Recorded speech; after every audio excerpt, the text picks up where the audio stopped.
Então, essa experiência é importantíssima. Aí a gente joga, como se fosse um medicamento, são pequenas micropartículas que varia de tamanho, aí a experiência também nos diz qual tamanho utilizar, quando parar de embolizar, para que essas partículas não entrem em artérias que a gente não deseja. Uma vez que a gente viu que esse lado já está embolizado, a gente sai, retira esses catéteres, vai pelo outro lado, pela mesma punção, sem ter que puncionar do outro lado, e aí repete o mesmo procedimento. Entendi.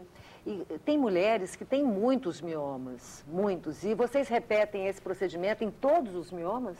Não, a gente não precisa ir atrás de cada mioma. A gente vai atrás de cada uma das duas artérias uterinas, que são as duas fontes nutridoras únicas ou principais de todos esses miomas. E elas se ramificam e vão levando e vão formando os outros miomas? Sim, quando ela está bem próxima do útero ou já dentro do útero, ela tem múltiplas ramificações. Entendi.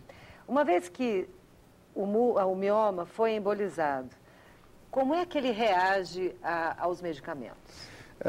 Qual que é o intuito de tudo isso? A gente não vai retirar o mioma como numa miomectomia. E isso é importante, o que você comentou, mulheres têm múltiplos miomas, quando se vai fazer miomectomias, que é retirada cirúrgica de cada um deles, o útero fica cheio de cicatriz. E é uma cirurgia bastante complexa, é muito bem realizada, existem grandes ginecologistas dentro de Goiânia, porém, existem riscos, um deles é sangramento nessas miomectomias de múltiplos miomas. O que a gente espera não é retirar os miomas, mas que eles diminuam de tamanho, porque o fato da gente impedir que chegue sangue neles vai causar um processo inflamatório, né? Esse processo inflamatório vai causar uma cicatrização, principalmente da parte do centro dos miomas. Quanto maior o mioma, maior mais vai ser afetado o núcleo dele. E esse tecido, que são células uterinas, o mioma é uma proliferação de células uterinas, vão ser substituídas por células cicatriciais. Então vai formar uma cicatriz.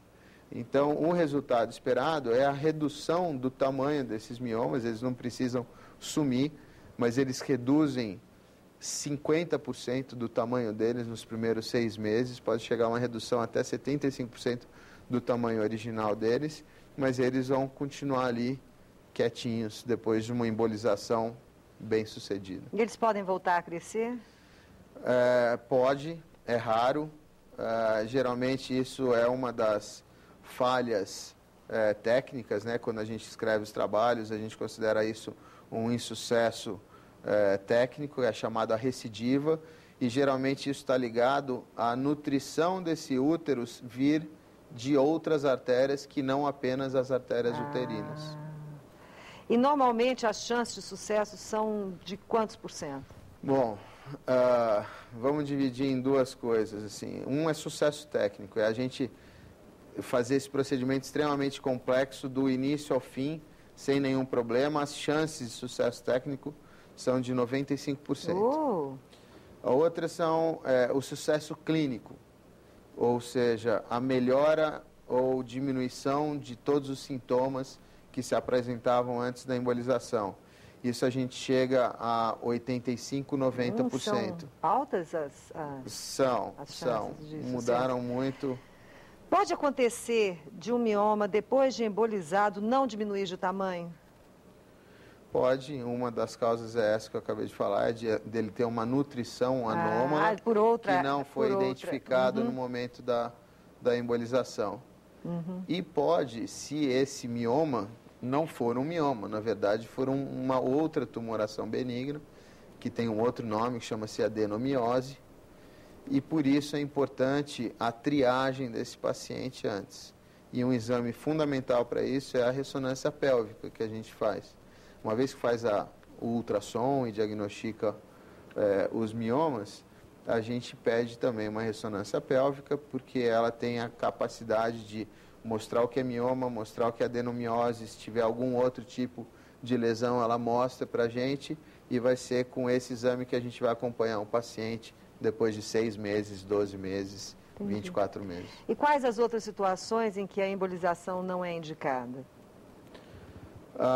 Eu acho, hoje em dia, são aquelas pacientes que estão à beira ou na menopausa e tem algum tipo de sangramento, diagnostica-se mioma, mas eu acho que os ginecologistas podem falar isso melhor do que eu, mas mulheres na menopausa que têm algum sangramento, até que se prove o contrário, tem-se que excluir câncer de endométrio, né?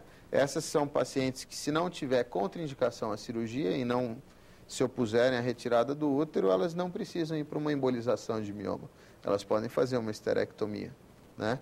Mas na verdade, se elas estão ali à beira da menopausa ali, elas não precisam fazer esterectomia também, porque se vai parar o sangramento.